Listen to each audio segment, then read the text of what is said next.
The heavy rain turned the hospital parking lot into a maze of puddles, reflecting the fluorescent lights in fractured patterns as Dr. Ethan Mercer sprinted from his car.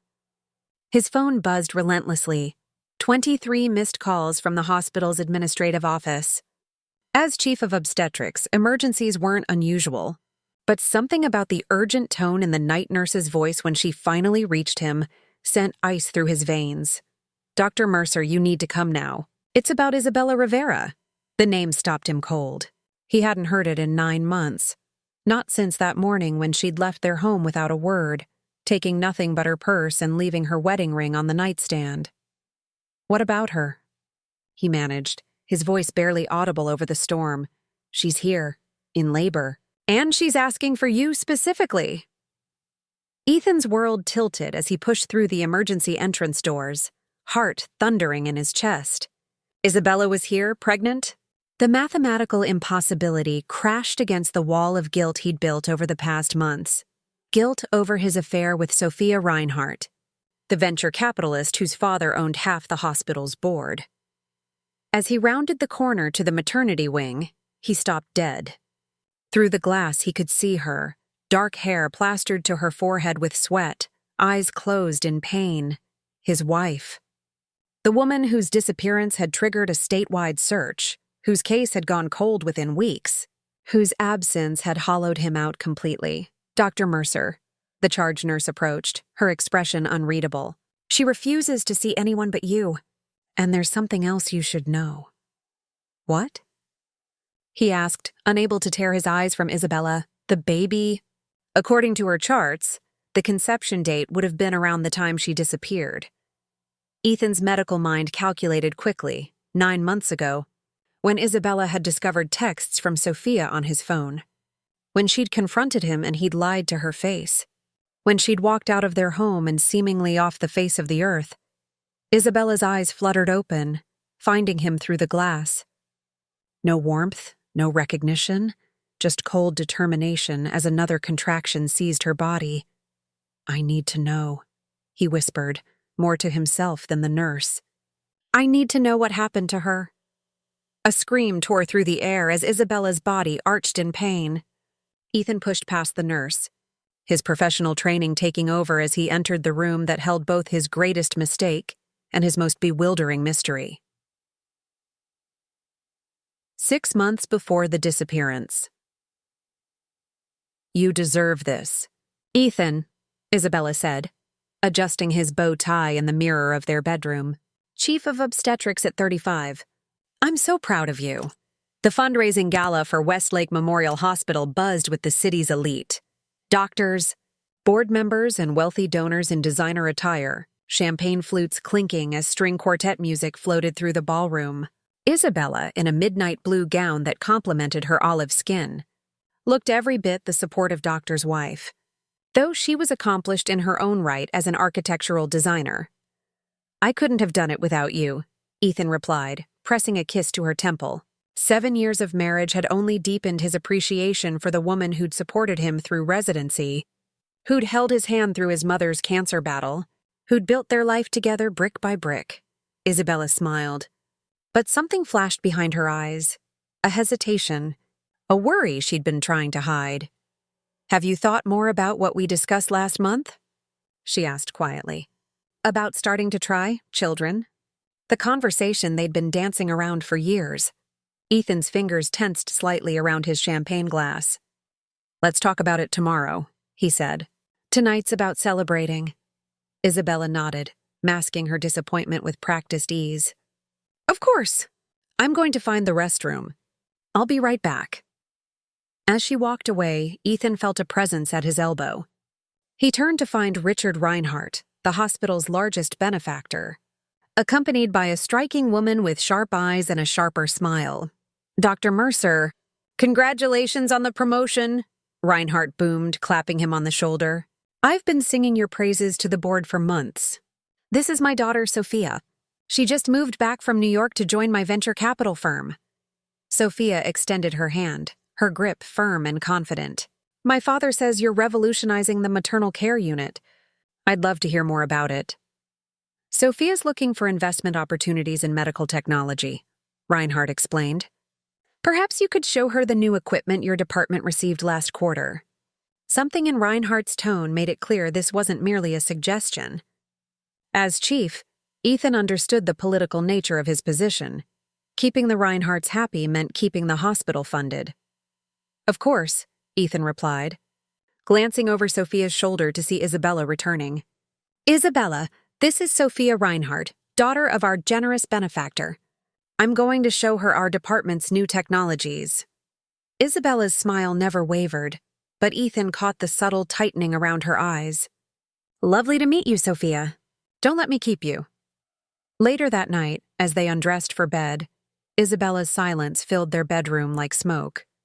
It was just hospital politics, Ethan finally said, unbuttoning his shirt. You know how important the Reinhardts are to the hospital. It's not that, Isabella replied, removing her earrings. It's just, every time I try to talk about our future, about having a family, you find a reason to postpone the conversation. Ethan sighed, sitting on the edge of the bed. My career is at a critical point right now. The responsibilities of being chief will never end, Isabella finished. There will always be responsibilities, Ethan. I'm not getting any younger, and neither are you. What's that supposed to mean? It means I'm 34. It means we've been saying next year for 5 years. Her voice cracked slightly. It means I'm starting to wonder if you ever actually want children with me. The accusation hung in the air between them. Ethan moved to embrace her, but she stepped back. Just be honest with me, she whispered. If you don't want children, I need to know. Of course I want children, he replied automatically, but even to his own ears the words sounded hollow. I just want everything to be perfect first. Isabella looked at him for a long moment, as if seeing something in him for the first time. Nothing is ever perfect, Ethan. Life doesn't work that way. That night, they slept with their backs to each other, the space between them wider than the inches suggested. Over the following months, Ethan found himself spending more time at the hospital, throwing himself into his new role. Isabella grew quieter, more distant, focusing on her architectural projects with an intensity that matched his own avoidance.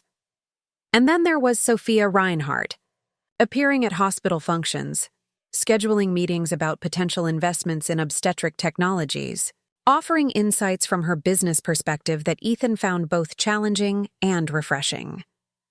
Her ambition mirrored his own, uncomplicated by the emotional needs that seemed to be weighing down his marriage. You understand what it takes, Sophia told him one evening as they reviewed proposals in his office, the hospital quiet around them.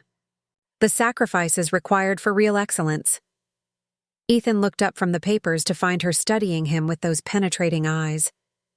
Isabella understands too, he said, though he wasn't sure why he felt the need to defend his wife. Sophia smiled slightly. Does she? Because from where I'm sitting, she seems to want a very different life than the one you're building. The comment lingered in Ethan's mind long after she'd left. Was that true? Had he and Isabella grown so far apart without realizing it? The first time he kissed Sophia was after a stressful board meeting where her father had questioned his department's budget allocations. She had defended him fiercely, then followed him to his office afterward. You didn't have to do that, he said, loosening his tie as the door closed behind them. I believe in what you're doing here, she replied simply. My father respects strength, not sentimentality. When she stepped closer, Ethan knew he should move away. Instead, he found himself drawn to her certainty, to the uncomplicated nature of her desire. There was no history between them, no disappointed expectations or unspoken resentments. Just as he pulled back, guilt crashing over him, his phone buzzed with a text from Isabella, working late on the Portland project. Don't wait up. It wasn't the first such message in recent weeks. Their schedules rarely aligned anymore, a situation that had evolved so gradually he couldn't pinpoint when it had become their normal. Problems at home? Sophia asked, reading his expression.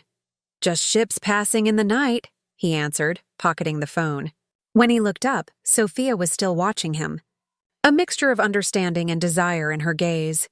This time, when she leaned in, He didn't pull away. What began as stolen moments in his office evolved into carefully orchestrated meetings, hotel rooms booked under the pretense of medical conferences, text messages carefully deleted. Ethan told himself it was just physical, just a temporary escape valve for the pressure of his position and his increasingly strained marriage. But as weeks turned into months, he found himself confiding in Sophia about his fears. His father's early death from heart failure, his terror of failing as a parent, his suspicion that Isabella's desire for children came from social expectation rather than genuine desire. "You don't owe anyone your life choices," Sophia told him one night as they lay in a hotel bed 20 miles from his home. Not even Isabella. Those words, seemingly liberating, lodged in his conscience like splinters. At home, Isabella had stopped asking about children. She'd stopped asking much of anything. They moved around each other like polite strangers sharing living space, both working late, both retreating to separate corners of their increasingly empty-feeling house. Then came the morning that changed everything. Isabella woke early that Saturday. The first day in weeks neither of them had work obligations. Perhaps they could reconnect over breakfast, she thought. Perhaps they could finally have the conversation they'd been avoiding for months. Ethan's phone buzzed on the nightstand while he was in the shower. Once, twice, 3 times in succession. Probably the hospital, Isabella thought, reaching for it automatically to check if it was an emergency. The texts were from SR, with no contact photo. "Last night was incredible. Can't stop thinking about how you felt inside me. Dinner tonight? Dad's in Aspen, so my place is free. Bring an overnight bag this time. I've never felt this way about anyone before, E. I think I'm falling for you." Isabella's hand trembled as she set the phone down. The bathroom door opened, steam billowing out as Ethan emerged in a towel, hair dripping. "Morning?" he said casually, then froze at the sight of her face. "What's wrong?" "Who is SR?" Isabella asked, her voice eerily calm. The color drained from Ethan's face. "Isabella, Sophia Reinhardt," she answered for him. "Richard's daughter. The investor. Am I right?" "It's not what you think," he said automatically, reaching for the phone. Isabella laughed, a hollow sound without humor. "That's exactly what someone says when it is precisely what I think." She stood, moving away from him. "How long?" "Isabella, please, how long?" Her shout seemed to shock them both. Ethan swallowed hard. 4 months. The confession hung in the air between them, irrevocable. "Do you love her?" Isabella's voice had dropped to barely above a whisper. "No," Ethan answered immediately. "It was a mistake. A stupid, selfish mistake. But you kept making it. For 4 months. Ethan stepped toward her, reaching out. "Isabella, we can work through this. We can get counseling." "Stop," she cut him off. "Just stop lying. For once, be honest with me." Her eyes searched his face. "You don't want children, do you?" "You never did." The question caught him off guard, seeming tangential to his infidelity. But something in her expression made him understand this was actually the heart of everything. He hesitated. "I don't know if I do. I'm not sure I'd be a good father." Isabella nodded slowly, as if his answer confirmed something she'd long suspected. "Then we want fundamentally different things. And you knew that." She looked around their bedroom, the space they'd shared for years, with new eyes. "Instead of telling me the truth, you found someone who wants what you want. Who won't ask you for what you can't give? That's not why—" "Isn't it?" Isabella interrupted. "Isn't that exactly why you chose her? Because she represents the life you actually want?" The precision of her insight left him speechless. In his mind, the affair had been about physical attraction, about escape, not about a deeper rejection of the future Isabella envisioned. "I need some air," Isabella said finally, grabbing her purse from the dresser. "Don't follow me." Ethan watched her walk out, convinced she'd drive around for a few hours, maybe stay with her sister overnight. They would talk tomorrow, he told himself. They would figure this out. But Isabella didn't come back that night. Or the next. By Monday morning, with no word from her and her phone going straight to voicemail, Ethan filed a missing persons report. The police searched. Friends and family organized volunteers. Isabella's face appeared on local news, then national broadcasts. Her car was found at a train station 2 towns over, but security footage showed no sign of her boarding any train. Her credit cards remained unused. Her passport sat in their safety deposit box. As days stretched into weeks, theories multiplied. Had she taken her own life? Had she been abducted? Had she simply walked away from her life, disappearing by choice? Only Ethan knew the devastating truth that he had driven her away. That his betrayal had been the last straw. After 2 months, the police investigation stalled. After 4, the media moved on to newer tragedies. After 6, even her parents stopped calling daily for updates. Ethan ended things with Sophia, who reacted with cold fury at being punished for something that wasn't her fault. Richard Reinhardt's subtle pressure soon forced Ethan to resign as chief, accepting a demotion back to staff physician. Each night, he came home to an empty house filled with Isabella's clothes, her books, her architectural drawings, all the evidence of a life interrupted without warning. Each night, he wondered where she was, if she was safe, if she was even alive. Until tonight. Until the impossible moment when Isabella Rivera, 9 months pregnant, reappeared in his hospital, about to give birth to a child that mathematics suggested could be his. Push. Isabella, the labor nurse encouraged as Ethan stood frozen in the doorway of the delivery room, medical training temporarily abandoned in the face of his shock. Isabella's gaze locked onto him, recognition followed by something like resignation crossing her features as another contraction seized her body. "Dr. Mercer," the nurse prompted, pulling him back to his professional senses. "We need you." Mechanically, Ethan moved forward, washing his hands and donning gloves. The room buzzed with activity around him. Nurses positioning equipment, the fetal monitor beeping steadily, the midwife checking Isabella's dilation. 9 centimeters, the midwife announced. "Almost there!" Isabella's face contorted with effort, sweat beading on her forehead as she bore down. Her hair was different, shorter, with strands of premature gray that hadn't been there 9 months ago. Her left hand, clutching the bed rail, bore no wedding ring. "Where have you been?" Ethan whispered, unable to contain the question any longer. Isabella's eyes flashed with anger through her pain. "Not now." She gritted her teeth as another contraction built. "The baby's crowning," the midwife announced. "One more big push, Isabella." With a guttural cry that seemed to carry 9 months of unknown history, Isabella pushed. Seconds later, the cry of a newborn filled the room, strong, indignant. "Alive, it's a girl," the midwife said, placing the infant on Isabella's chest. Isabella's face transformed, tears streaming down her cheeks as she gazed at the tiny, perfect face of her daughter. Ethan stood transfixed, his medical eye automatically assessing healthy weight, good color, all fingers and toes accounted for. But beyond the clinical assessment was a more primal recognition. The shape of the baby's eyes, the curve of her tiny mouth. "She's mine," he whispered, more statement than question. Isabella looked up at him, exhaustion and something unreadable in her expression. "Biologically," she answered simply. "Only biologically." After the placenta was delivered and both mother and baby checked, the room cleared except for a single nurse monitoring Isabella's vital signs. An uncomfortable silence settled between them, broken only by the baby's occasional soft noises as she nursed at Isabella's breast. "I thought you were dead," Ethan finally said, his voice hoarse. "We all did. There was a statewide search." My parents know I'm alive," Isabella interrupted. "They've known for months. Just because you couldn't find me doesn't mean I disappeared from everyone's life."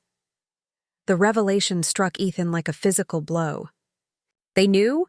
All this time?" He ran a hand through his hair, struggling to process this new layer of betrayal.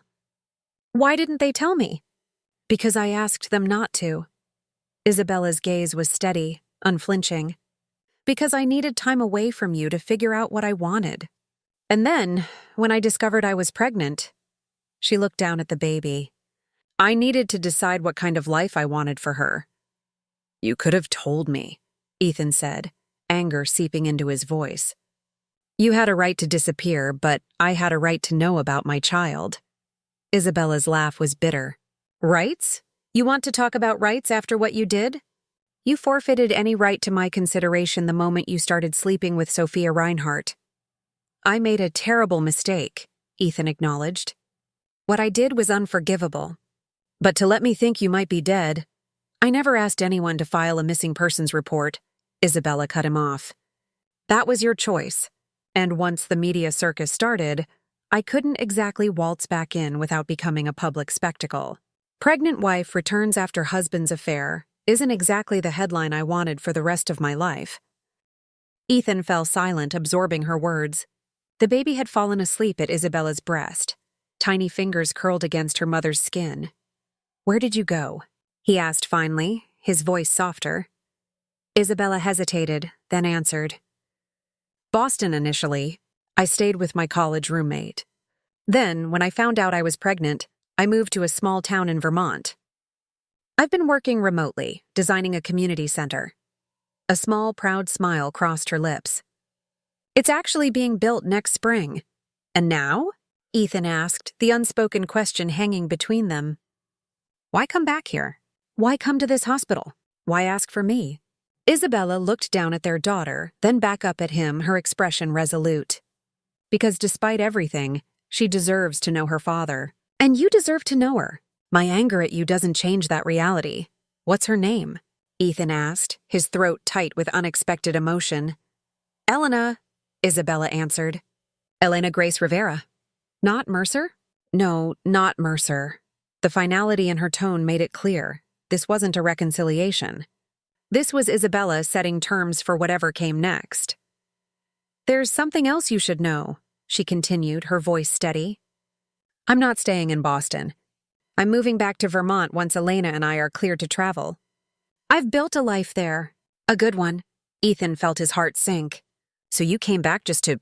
What? Show me my daughter and then take her away again? I came back to establish boundaries, Isabella corrected him. To make it clear that while I want you in Elena's life, we are not a package deal. You and I are over, Ethan. Completely and permanently over. The words shouldn't have hurt.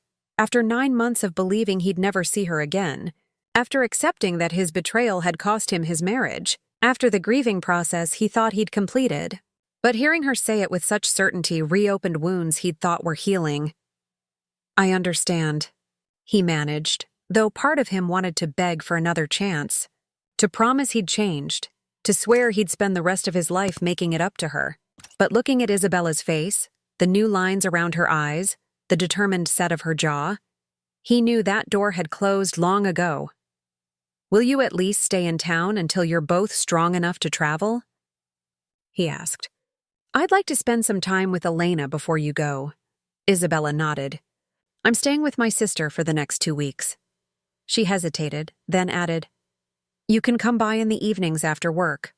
We can figure out a more permanent arrangement later. Thank you, Ethan said, meaning it more deeply than the simple words could convey. A nurse entered, informing them that Elena needed to be taken for standard newborn testing. As the baby was gently lifted from Isabella's arms, Ethan realized he hadn't even held his daughter yet. Can I… He gestured toward Elena. Isabella nodded, and the nurse carefully transferred the swaddled infant to Ethan's arms.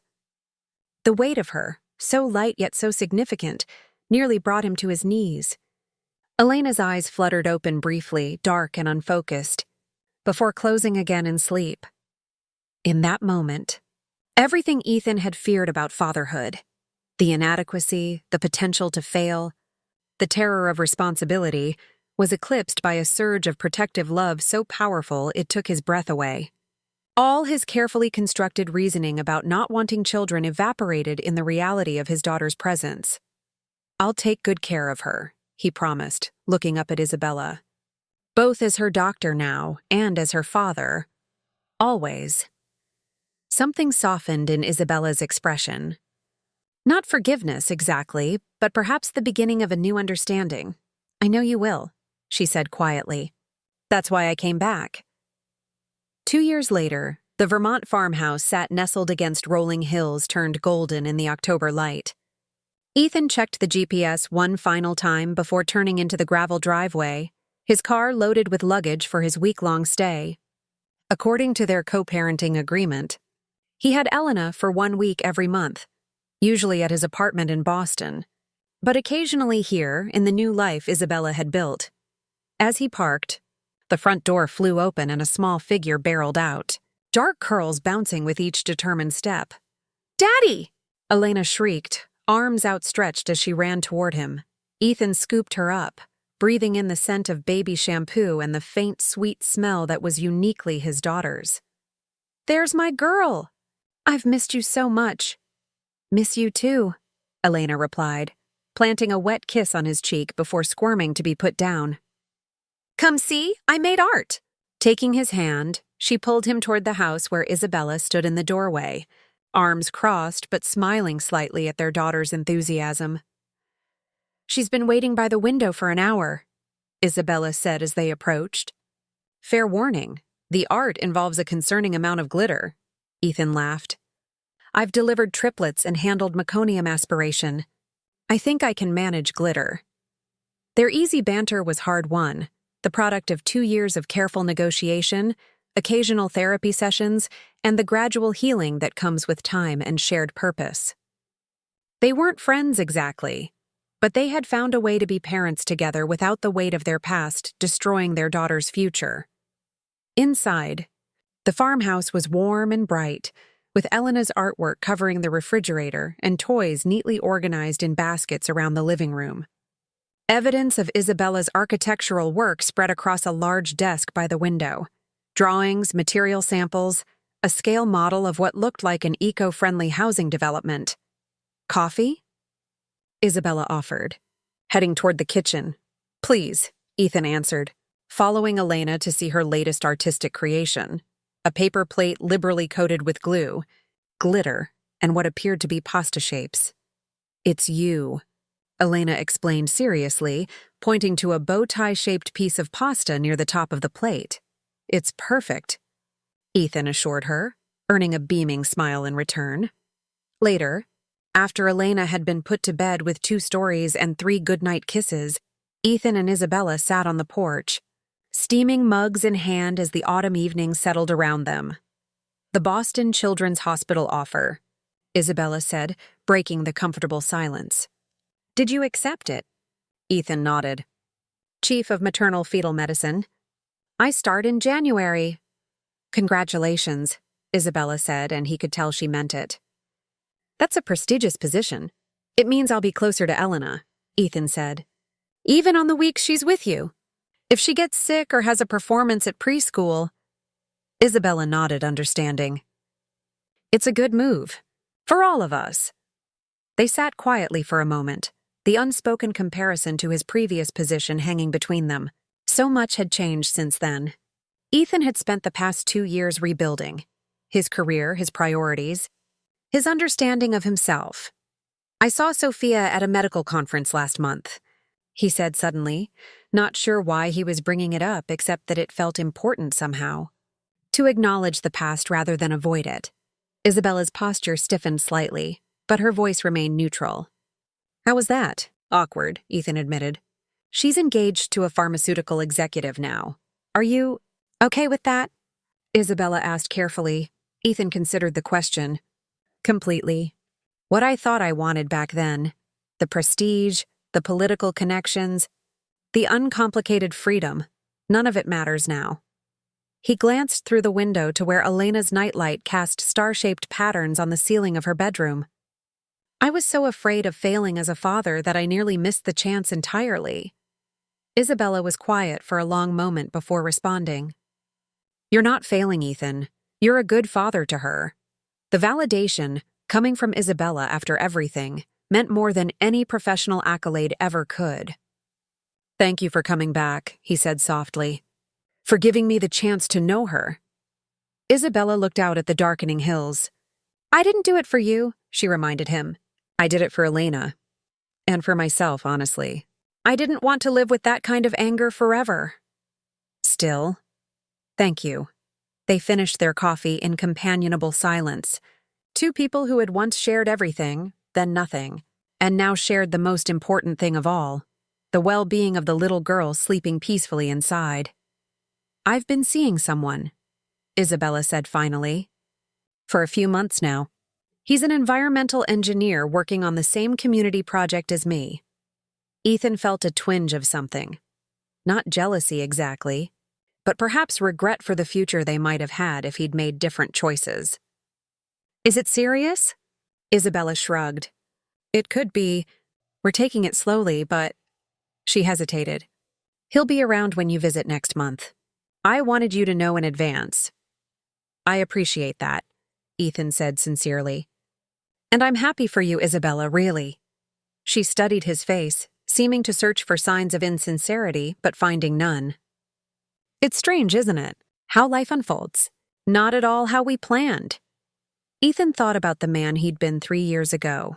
Ambitious, selfish, terrified of the very responsibility that now gave his life its deepest meaning. Sometimes the plan is the problem, he said softly. Inside, Elena called out in her sleep. Not distressed, just the sleep-talking she often did between dreams. Both parents instinctively turned toward the sound. Their shared connection to their daughter, the one true thing neither of them had expected, but both now treasured above all else. I should turn in, Isabella said, rising from her chair. Elena's swim class is at 8 tomorrow. Ethan nodded, remaining on the porch as Isabella headed inside. Through the window, he watched her pause at Elena's doorway, checking on their daughter before continuing to her own room. 3 separate lives now, connected by invisible threads of history, blood, and complicated love. The night air carried the scent of apples from the small orchard behind the house. Somewhere in the distance, an owl called into the darkness. Ethan closed his eyes, letting gratitude wash over him for this unexpected second chance. Not at the marriage he'd destroyed, but at the fatherhood he'd nearly rejected. Sometimes, he reflected, the things we run from are exactly the things we need most. Sometimes disappearing is the only way to truly be found. And sometimes, the family we build from the ashes of our mistakes turns out stronger than the one we originally planned. When Elena woke the next morning, she would find both her parents in the kitchen, making pancakes shaped like stars, temporary witnesses to her joy. It wasn't perfect. It wasn't what anyone had envisioned, but it was real, and it was theirs, and in the end, that was enough. And that wraps up today's story. Now we want to hear from you. Where are you watching from? Drop your city or country in the comments, and let's see how far these stories reach. If this story moved you or gave you chills, give it a like, share, and subscribe for more powerful stories. One last thing, rate the story from 1 to 10 in the comments. Your feedback helps us bring you even better ones next time.